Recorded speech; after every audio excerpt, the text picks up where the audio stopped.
এই মেয়ে যদি তোর বাড়িতে থাকে তাহলে কোনো দিনও তোর মেয়ের বিয়ে দিতে পারবি না শিরিন। চোখের সামনে একের পর এক মেয়ের বিয়ে ভেঙে যাচ্ছে, দেখেও তুই এই মেয়েকে বাড়িতে রেখে দিচ্ছিস। পাগলেও নিজের ভালোটা বোঝে, আর তুই বুঝতে পারছিস না।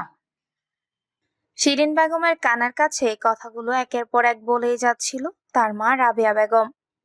ননদ আর ননদের স্বামী রোড অ্যাক্সিডেন্টে একসঙ্গে মারা যাওয়ার পর তাদের 10 বছরের মেয়ে মালাকে নিজের বাড়িতে এনে তুলেছিল শিরিন বেগম আর তার স্বামী বশির হায়াত।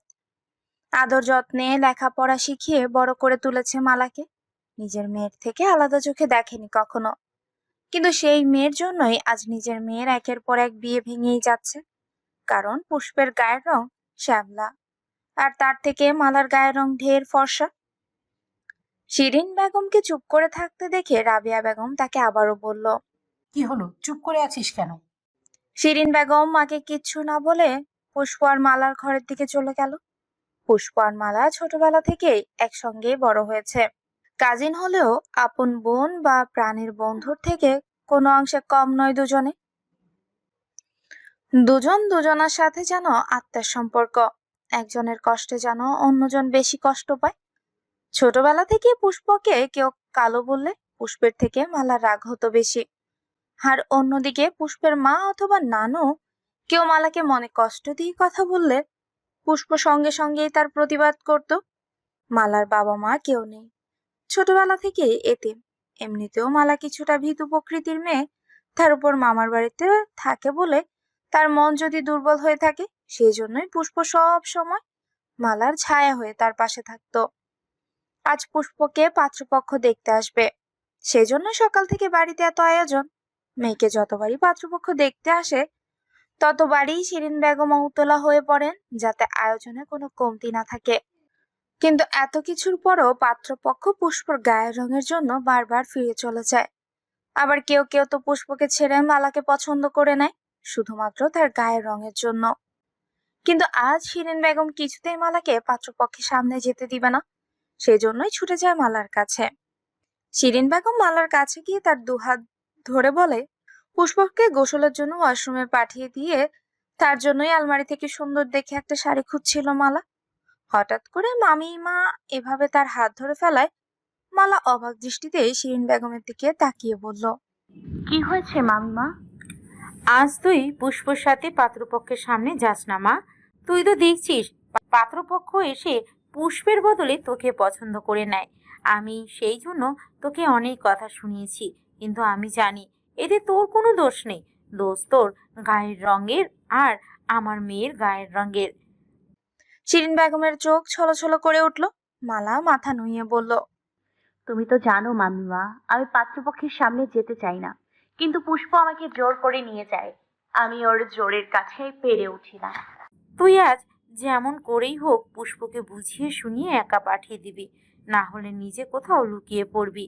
আমি আজ তোর সাথে রাগ করে নয়, তোর কাছে হাত জোর করে বলছি, তুই আজ পাত্রপক্ষের সামনে যাস না মা।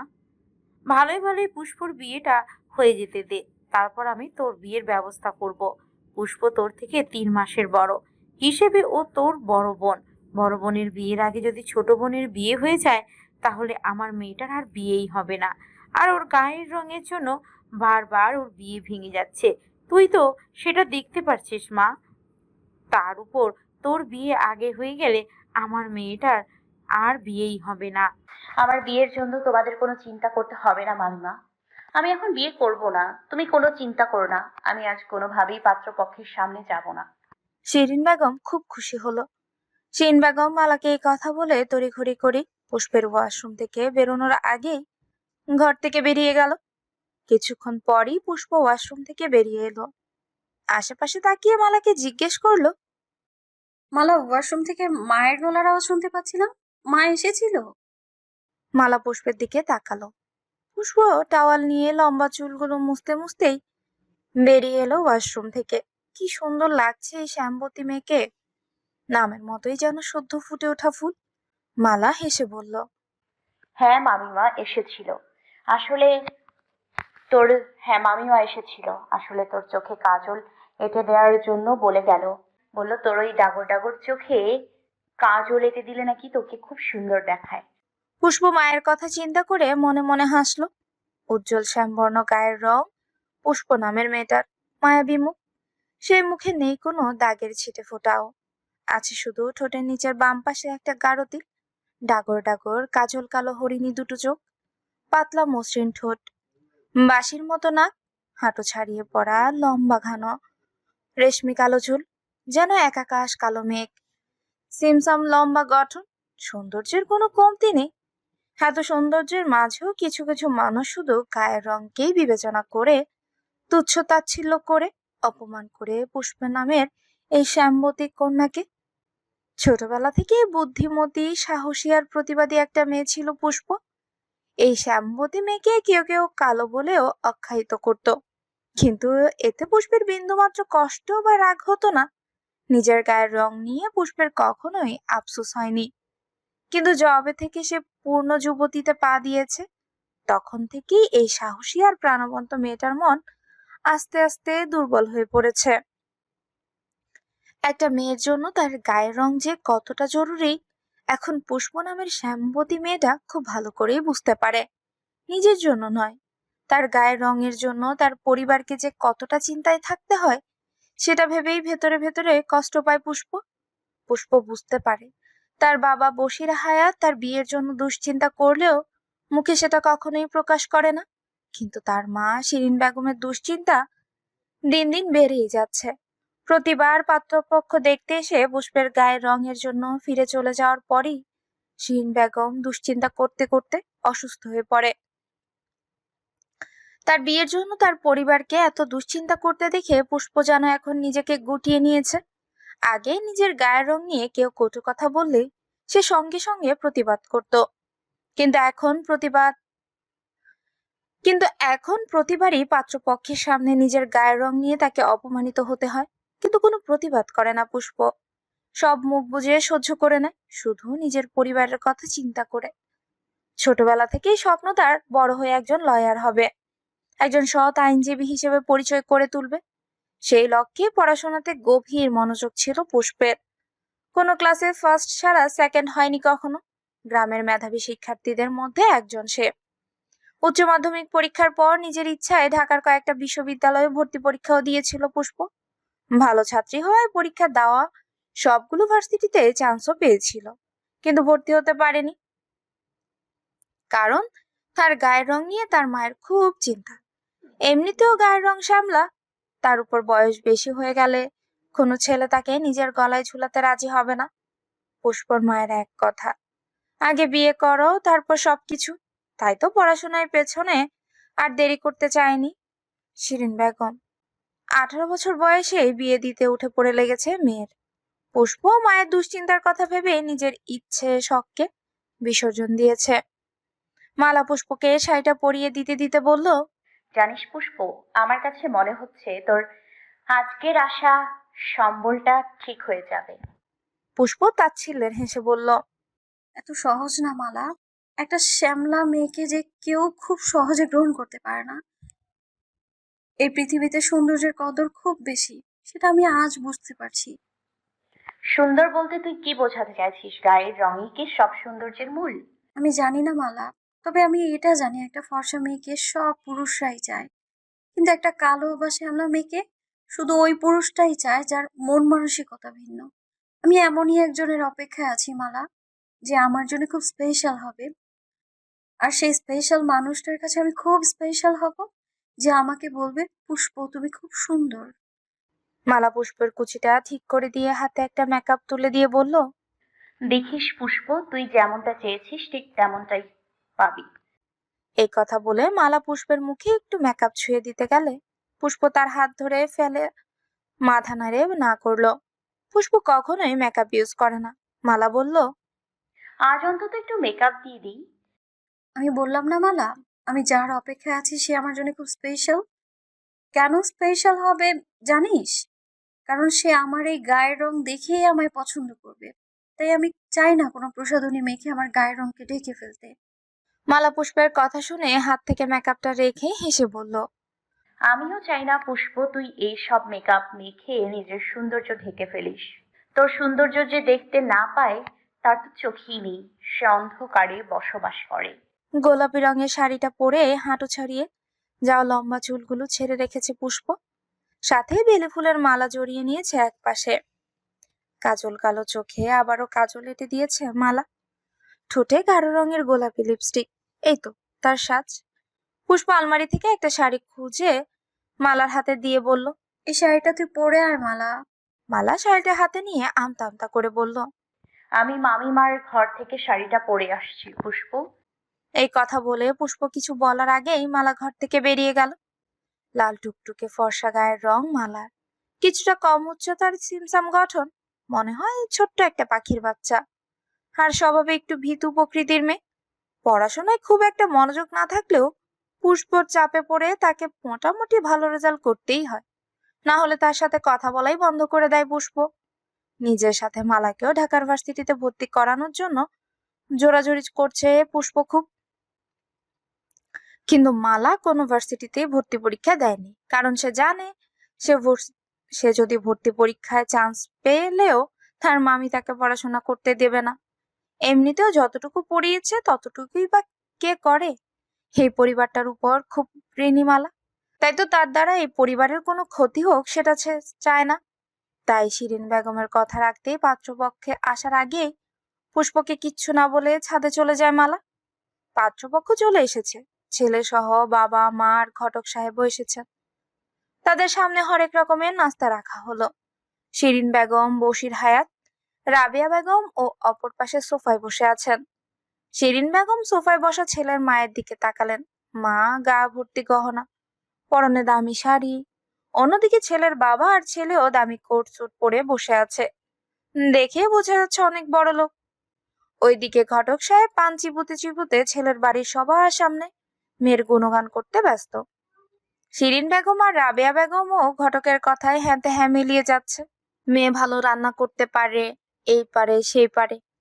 ঘটকের মুখে এসব অতিরিক্ত কথা শুনে পুলকের চেহারাতেও কিছুটা বিরক্তির ছাপ ফুটে উঠেছে। মনে মনে ভাবছে, এভাবে গুণগান করার কি আছে? তার বোন তো আর কোনো পণ্য নয় যে তার সব রকম গুণ ছেলেপক্ষের জানতে হবে। তারা কি বাড়ির বউ নিতে এসেছে নাকি বাড়ির কাজের মেয়ে নিতে এসেছেন? বশির হায়াত শান্ত হয়ে বসে আছেন। প্রতিবার পাত্রপক্ষের সামনে মেয়েকে তার গায়ের রঙের জন্য অপমানিত হতে দেখতে ভালো লাগে না তার, কিন্তু স্ত্রীর ইচ্ছের কাছে অপারগ বশির হায়াত। প্রথম প্রথম মেয়ের বিয়ে নিয়ে এতটাও চিন্তা ছিল না বশির হায়াতের। এই যুগে এসে গায়ের রং নিয়ে এতটা বিড়ম্বনায় পড়তে হবে ভাবতেই পারেনি তিনি। ভেবেছিলেন নিজেই যেমন প্রথম দেখাতে এক শ্যামবতী মেয়েকে পছন্দ করে ফেলেছেন, তার মেয়ের বেলায়ও তেমনই একজন আসবে। শিরিন বেগমের সৌন্দর্যের কাছে তার গায়ের রং খুবই তুচ্ছই মনে হয়েছিল বশির হায়াতের। তাই তো পাত্রীপক্ষকে দেখতে গিয়ে প্রথম দেখাতেই পছন্দ করে নিয়েছিলেন শিরিন বেগমকে। গায়ের রং এক হলেও পুষ্প তার মায়ের থেকে ঢের গুণ সুন্দরী। তাই তো পুষ্পের বিয়ের জন্য আলাদা করে কোনো চিন্তা মাথায় আসেনি বশির হায়াতের। ইচ্ছে ছিল দুটো মেয়েকে ঢাকায় পাঠিয়ে আরো পড়াশোনা করাবেন। মালাকে এত জোরাজুরি করার পরও ঢাকায় গিয়ে অ্যাডমিশন এক্সাম দেওয়াতে পারেনি, কিন্তু পুষ্প নিজে থেকে ঢাকার বড় বড় কলেজে এক্সাম দিয়েছে, চান্সও পেয়েছে মেয়েটা। মেয়ে লয়ার পড়ার জন্য বশির হায়াত সব রকম সাপোর্ট করার ইচ্ছে থাকলেও মেয়ের বিয়ে নিয়ে স্ত্রীর এতটা দুশ্চিন্তা দেখে শেষ পর্যন্ত তাকেও মেয়ের বিয়ে নিয়ে ভাবতে হয়। এখন একের পর এক পাত্রপক্ষ এসে ফিরে চলে যাওয়ায় বশির হায়াত ও পুষ্পর বিয়ে নিয়ে চিন্তিত হয়ে পড়েছেন। তাই তো পাত্রপক্ষ নিজের মেয়ের গায়ের রং নিয়ে কটু কথা বললেও কোনো কথা বলতে পারেন না বশির হায়াত। পুষ্প ঘরে বসে মালার জন্য অপেক্ষা করতে করতেই এখন ছটফট শুরু করে দিয়েছে। সেই কখন হাতে শাড়ি নিয়ে বেরিয়ে গেল মালা, এখনো আসার নাম নেই। মনে মনে মালাকে 101টা গালি দিয়ে ভাবছে এই মুহূর্তে তাকে একা ফেলে মালা কি করে বাইরে বসে আছে। পাত্রপক্ষ মেয়ে দেখার জন্য তাড়া দিতেই শিরিন বেগম আর রাবেয়া বেগম পুষ্পের ঘরে ঢুকে গেল। পুষ্প মালাকে রেখে কিছুতেই যেতে রাজি হচ্ছে না, কিন্তু শিরিন বেগম আর রাবেয়া বেগম পুষ্পকে বুঝিয়ে শুনেই পাত্রপক্ষের সামনে নিয়ে গেল। পুষ্পকে ছেলের সরাসরি অপর পাশে সোফায় বসানো হলো। পুষ্প মাথাটা খানিকটা উঁচিয়ে ছেলেকে এক নজর দেখার চেষ্টা করলো। হ্যাঁ, এক পলক দেখেও নিল, সুন্দর আর স্মার্ট ছেলে, কিন্তু মুখে কোনো হাসি নেই। হয়তো তাকে দেখে হাসি মুখটা মিলিয়ে গেছে। মনে মনে পুষ্প তাচ্ছিল্যের হাসি দিল। বুঝতে পারলো এই ছেলে তার জন্য নয়। ছেলের মা পুষ্পকে এটা ওটা জিজ্ঞেস করতে ব্যস্ত হয়ে পড়লো। তার সাথে কি কি কাজ পারে সেও সব বলল। পুলক আর বশির হায়াতের এসব কথাতেই বিরক্ত লাগলেও পুষ্প সবকিছু তো অভ্যস্ত হয়ে গেছে। এই কথাগুলো যেন তার মুখস্থ হয়ে গেছে। এতদিন সে কি কি পারতো সে নিজেই জানতো না, কিন্তু যবে থেকে তাকে একের পর এক পাঁচ ছেলে পক্ষ দেখতে আসছে তবে থেকেই সে কি কি পারে সে সব মুখস্থ হয়ে গেছে। তাই সে অনায়াসে সবকিছু বলে দিল। পাত্রের মা যেন পুষ্পের খুঁত ধরার জন্য কোনো কারণই খুঁজে পাচ্ছে না, কিন্তু তিনি চাইছেন পুষ্পের খুঁত ধরে যে কোনো উপায়ে এখান থেকে চলে যেতে, কারণ ছেলের মুখের দিকে তাকিয়ে তিনি সবকিছু বুঝে ফেলেছেন। যখন গুণ দিয়ে পুষ্পকে খুঁত ধরতে পারলো না তখন তিনি মুখে কোনো সংকোচ ছাড়াই বলে ফেললো, সবই ঠিক আছে, কিন্তু মেয়ের গায়ের রংটা একটু চাপা। এবার আর পুলক চুপ থাকতে পারলো না, সে সঙ্গে সঙ্গে বলে উঠলো, সেই কথা তো আমরা ঘটক সাহেবকে বলেই দিয়েছিলাম যে আমার বোনের গায়ের রং চাপা। কেন ঘটক সাহেব কি আপনাদের সেই কথা বলেননি? পুলকের কথায় সবাই থতমত খেলো। ছেলের বাবা সঙ্গে সঙ্গে বলে উঠলো, হ্যাঁ, ঘটক তো আমাদের সবকিছু বলেছে, আর মেয়ে কালো জেনেও আমরা মেয়েকে দেখতে এসেছি। পুলক দাঁতে দাঁত চেপে বলল, কালো নয়, বলুন শ্যামবর্ণ। আপনার কোন দিক থেকে মনে হয় আমার বোন কালো? ছেলের মা বলে উঠলো, ওই একই কথা, কালো আর শ্যামলা একই কথা। পুলক আবারও ধারালো কণ্ঠে বলল, কালো জেনেও তাহলে দেখতে এলেন কেন? আমরা তো আপনাদের কাছে কোনো কিছুই লুকাইনি। ছেলে সহ সবার মুখ চুপসে গেল। শিরিন বেগম আর রাবেয়া বেগম এবার পুলককে ধমক দিয়ে থামিয়ে দিল, কিন্তু বশির হায়াত ছেলেকে একটা ধমকও দিলেন না। পরিস্থিতি সামাল দিতেই ছেলের বাবা বলল, আমরা তো বলিনি আমাদের মেয়ে পছন্দ হয়নি। আসলে আমরা মেয়ের সম্পর্কে আগে থেকে সবকিছু জানি, কিন্তু আমাদের ছেলেকে সরাসরি একবার দেখানো দরকার ছিল। এখন আমাদের ছেলে যদি পছন্দ হয় তাহলে আমরা তো এই বিয়েতে রাজি আছি। এই কথা বলেই ছেলের বাবা খিক করে হেসে উঠলেন। ছেলের বাবার এই হাসি পুলকের কাছে বিষের মতো লাগছে। পুষ্প চুপ করে বসে আছে, সে যেন জানতোই ঠিক এমনটাই হবে। সেই সময় ঘটক বলে উঠল, ছেলে মেয়েকে একটু আলাদা করে কথা বলা দেওয়ার দরকার। আলাদা করে কথা বললে ছেলে মেয়েকে পছন্দ হয়েছে কিনা সেটা সে সহজেই বুঝতে পারবে। কি আশ্চর্য, বিয়ে হবে দুজনের, কিন্তু শুধু একজনের পছন্দ সম্পর্কে গুরুত্ব দেওয়া হচ্ছে। মেয়েরও যে ছেলেকে পছন্দের একটা ব্যাপার আছে সেটা কেউ বলছেই না। ঠিক তখনই পুলক বলে উঠল, শুধু তো ছেলের আমার বোনকে পছন্দ হলে হবে না, আমার বোনেরও ছেলেকে পছন্দ হতে হবে। পুলকের এই কথা শুনে ছেলে সহ ছেলের বাবা মা তাচ্ছিলের হাসি দিল, কিন্তু মুখে তারা কিছুই বলেনি। ছেলের বাবা বলল, অবশ্যই অবশ্যই, সেই জন্যই তো দুজনকে আলাদা কথা বলতে দেওয়া দরকার। ছেলের বাবার কথা শেষ হতে না হতেই পুষ্প বলে উঠল, আমার ওনার সাথে আলাদা কথা বলার দরকার নেই। ছেলে আর চোখে তাকালো পুষ্পের দিকে। পুষ্পের অনিচ্ছা থাকা সত্ত্বেও পুষ্প আর ছেলেকে পাঠানো হলো আলাদা কথা বলতে।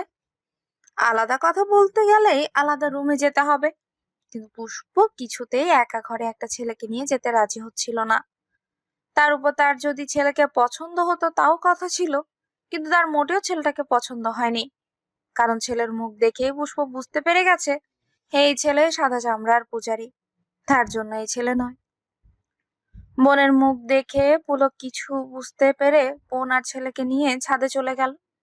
তারা ছাদে ঢুকতেই মালা পেছনে ফিরে তাকিয়ে দেখে পুষ্প, পুলক আর তাদের সাথে একটা ছেলে দাঁড়িয়ে আছে। পুলক সঙ্গে সঙ্গে বলে উঠল, মালা আপু, তুমি এখানে? মালা ছাদে এসে লুকিয়েছিল, কিন্তু পুষ্প আর ছেলে ছাদে এসে হাজির হবে সেটাই মালার বোধগম্য হয়নি। মালা এক দৌড়ে ছাদ থেকে নেমে গেল। ওইদিকে ছেলে এক দৃষ্টিতে মালার দিকে তাকিয়েছিল। মালাকে দেখে ছেলে আলমনেই বলে উঠল, ওয়াও, এত সুন্দর মেয়ে। ছেলের মুখে কথা শুনে পুষ্প তাচ্ছিলেন হাসি দিল।